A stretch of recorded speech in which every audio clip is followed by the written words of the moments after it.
Why did you heave that thing all the way up here? Because the basement's creepy as hell and I don't like standing around down there? Fair. Alright, let's run through this again. We have a creepy board you found in a creepy basement made by our creepy janitor who you think is the creepy whistling man. Yep. And on the creepy board are the names Chuck Brody, Kim Walker, Rebecca Allen, and Aunt Williams. Correct. And you think one of these people will be the whistling man's, Clive's, next target. That's right. And we've got to find them. You said there are 4 locations listed there too? The hospital, the power station, the gas station, and the trailer park. Clive must think the target is at one of those locations. Forrest, you're gonna have to figure out if any of the potential targets are at one of these locations tonight. Hit the button if you need any help. How's it going? It's not going well. I could use some help. Okay, let's review the basics. We need to work out who the next target is. There's 4 locations, right? And 4 people. We need to figure out if anyone is at any of the 4 locations tonight. And if they are, we can call them and warn them. There must be some connections between the notes. That makes sense. Great. Need any more help? Yes, please. Sure. I think you should be methodical with this. Try grouping the notes by who they're about. You could also have a look at the dates and make a timeline. Maybe that will help rule out potential targets first. Got it. Thanks, Peggy. No problem.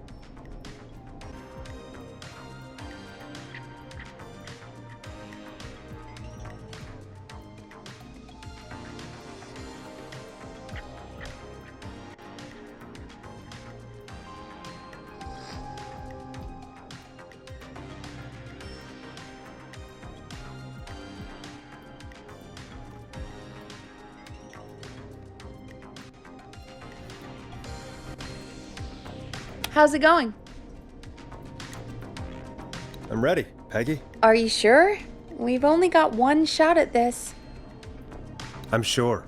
Let's do this. Okay, name first. Who do you think the target is?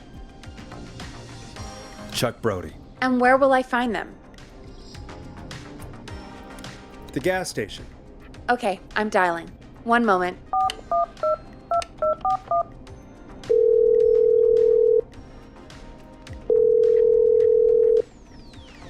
Hello? Chuck Brody! Listen, I know this sounds crazy, but we have reason to believe the Whistling Man is coming for you. You need to get yourself and everyone else out right now. The Whistling Man? Who the hell are you? Who is this? This is Forrest Nash. Listen, the Whistling Man's back. We found a list with your name on it, and... Oh God. It's today. The year I finally let myself forget.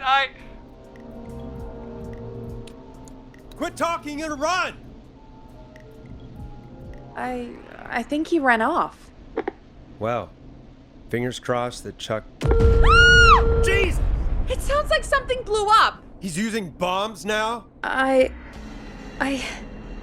Is Chuck? I don't know. Hang on, we're getting a call. Hello? Chuck? Chuck! Forrest! The whole goddamn gas station's gone up. Is anyone hurt? I don't think so. I got everyone to follow me out. The town's only ambulance was blown to hell, though. Yeah. Damn it, that fireball threw me. I've got to get to the hospital. I'm not feeling great. Forrest, man, I can't thank you enough, but...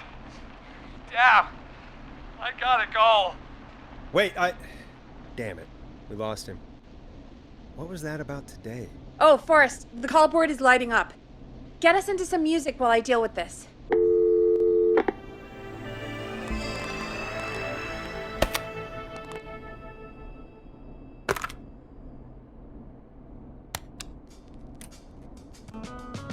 Here's some music while we regroup here on KFAM 189.16, The Stream.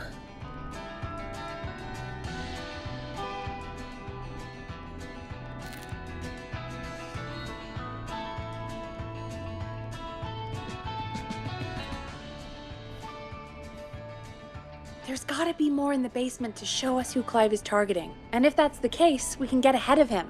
Stop the killings before they can happen. Forrest, we need to go back down. By we, you mean me, right? Yep, like I said, I need to handle all these calls. Maybe start with that creepy mannequin room you mentioned before. I still have a lot of questions about those, by the way. Me too.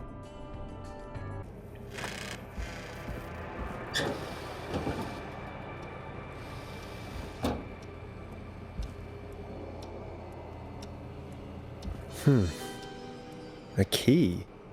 Was this always here? I must have missed it when I brought everything upstairs.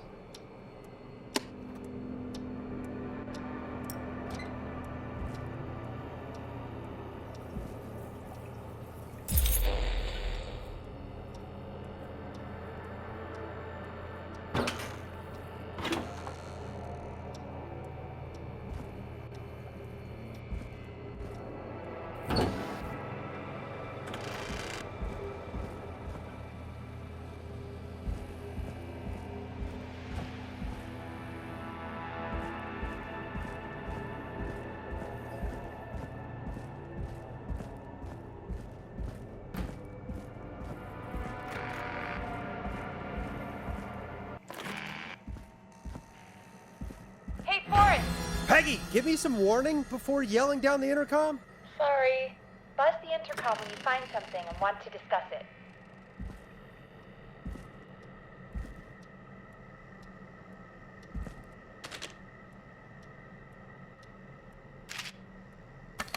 Peggy, I've found a tape and a map down here. A map of what? Looks like it might be to somewhere in this storage area. Weird. Well, maybe the tape will give us more information. Give it a play.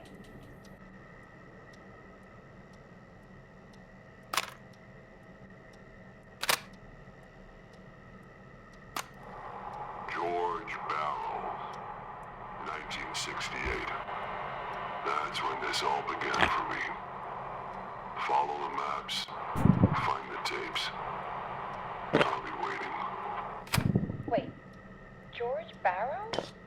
We all heard that he drowned after a night out drinking.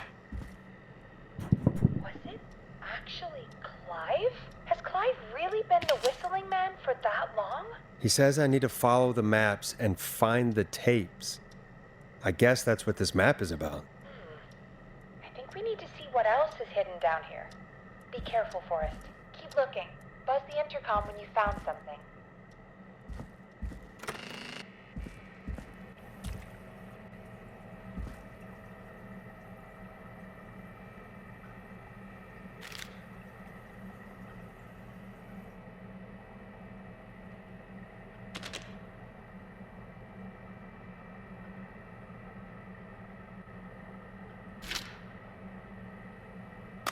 Time of autopsy is 7 a.m. Cause of death is asphyxiation from drowning. The degree of rigor mortis indicates that the subject has been deceased for 5 hours. That puts the time of death...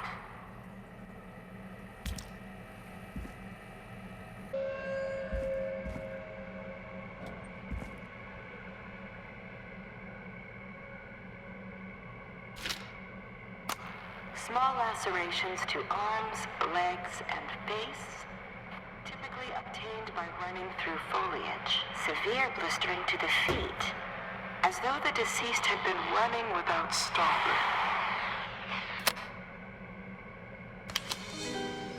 This looks useful.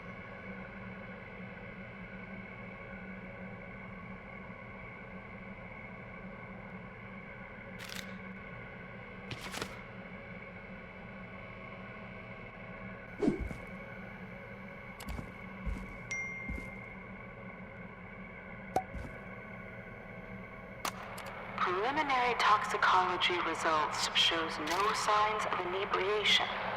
However, a high amount of cortisol was found, indicating elevated levels of stress in the immediate...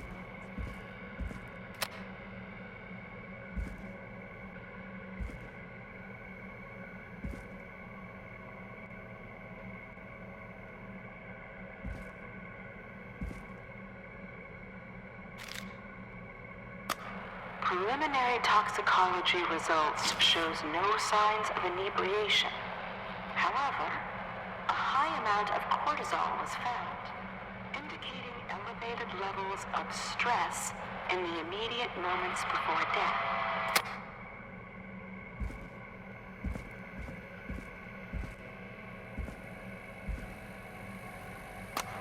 Additionally, there appears to be a post-mortem injury to the arm. It looks like it was trapped in a car door.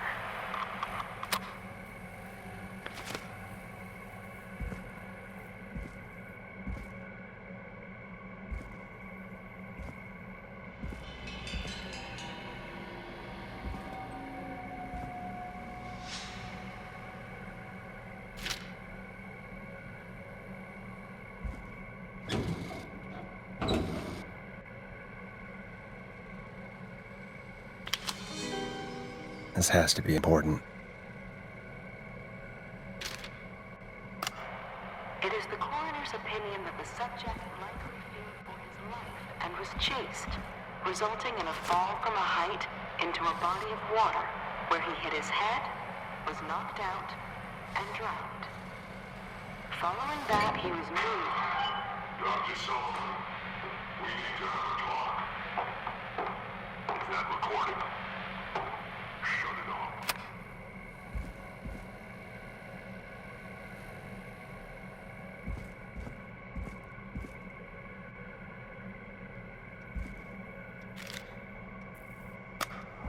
If you're listening to this, then I'm probably dead. What the? I'm a man who likes to stay informed. Ooh, I've got a new vinyl for my subscriptions to collection. newspapers all over the country. A few weeks ago, I noticed headlines cropping up in those papers, one after the other. Each headline about a murder. Each murder, the death of someone I knew almost 20 years ago. And each one drawing closer to Gallows Creek. Drawing closer to the anniversary. None of us are innocent, but I don't think we deserve killing. All I hope now is that I can save some folk from the worst, that I can, I don't know, do something to make up for what I did back then, I guess. I didn't kill anyone, mind you. But that's past mattering. Now, there's more I could say, that I should say, but my employer made it clear that my family would pay a high price if I ever spoke out.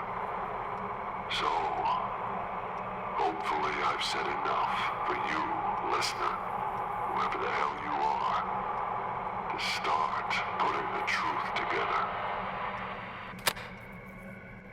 What the hell? Peggy is not going to believe this.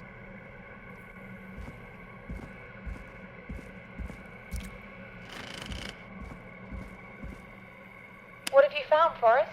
It's an autopsy tape. Doesn't say for who, but I think it must be for George. Poor George. He was so young. Something's bugging me, Peggy. What do you mean? I swear I recognize the voice of the woman talking on the tape. I just can't place it. Seriously? Do you think you've met her before? I don't know. I mean, I just got here recently. I don't know. Found another tape. It talks more about how George died. What did it say? It sounds like he was running for his life. Sprinting through trees and bushes, getting cut up all over. What would drive someone to do that? I'm not sure yet. There's also a tape about a toxicology report. There were no signs of drinking or that he was on anything. What? But everyone said he went swimming drunk and drowned. It was in the newspaper and everything. I found a written autopsy report. What does it say? According to that, it's just like you said at the start. George drowned after getting drunk. Said he liked to fight, too. But that contradicts the tape. I know. And I think I know why. There's a note with the report that says, "I'm sorry I made you do this, Virginia." If it was on the autopsy report, Then Virginia must be our coroner. Wait, the caller from earlier, when we had to call the takeout restaurants, wasn't her name Virginia? We need to call her back once we finish down here. It looks like she might know something about what's going on. I found a tape that introduces a new detail to the story. Post-mortem injury. Apparently, his arm got caught in a car door. A car door? Yeah, after he died. How do you suppose they can tell? How can they tell? I'm a radio producer, not a coroner. The written report I found doesn't mention it at all. How did his arm get trapped in a car door after he died? Unless he got it when the police collected his body, I guess someone else must have moved him after he was dead to where he was eventually found. But the report, what is going on here? I found a police report. Mentions a friend from earlier, Sandra Sharp. Sandra. The jazz runner? That's right. She found George's body washed up at the reservoir. The reservoir? Yeah? What's strange about that? George got cuts from running through foliage, right? But there's no forest around there. Also, how did it wash up at the reservoir? What do you mean? Reservoirs don't have tides. But that's what the police report said. It's not possible, though. I did a school project on reservoirs and got an A. But, yeah, not important right now. The important thing is that it doesn't make sense. What are you suggesting then? That the body was originally found somewhere other than what the report suggests? That the sheriff tried to cover it up, but accidentally let something slip? Something like that. I think. Well, Sheriff Matthews wrote the report. If he hadn't been eviscerated, we could have asked him. True. But Sandra is still alive. Once we're done down here, we should give her a call. In another tape, the coroner comes to the same conclusion as I did. George was running from something. Maybe an animal? Maybe, but then there's this next bit, where the coroner thinks he was moved post-death. So she agrees with us. At the end of the tape, someone burst in and demanded Virginia stop recording. I think it was Clive. This is starting to make sense now. This is a conspiracy to cover up what happened to George. I think I found Clive's last recording. I think Clive might be gone. Gone? I found a confession. Not for any killings, but for playing a part in covering up George's death. He left this behind in case he died. He hoped someone would find it. Do you think the whistling man already got him? Possibly. We've had a lot of callers tonight, but maybe not every victim made it to the phone, you know? We don't know how many there really are. Christ, Forrest, that's dark. I know, but Clive said he had read about other murders in other towns, and that the murders were all folks who knew about the incident. And the killings were getting closer to Gallows Creek. He said he wanted to do something good for once. The board in his office. He wasn't tracking people down to kill them. He was tracking them down to save them. Ugh, why didn't he just come out with all of this? He said his employer threatened his family if he spoke out about any of it. His employer? The one who orchestrated the cover-up? Oh, Clive. I'm sorry for thinking you'd killed all those people. Do you think you found everything?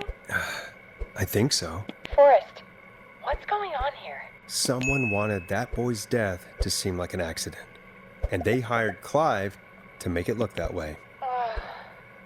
Come back upstairs when you're ready. We need to figure out our next step.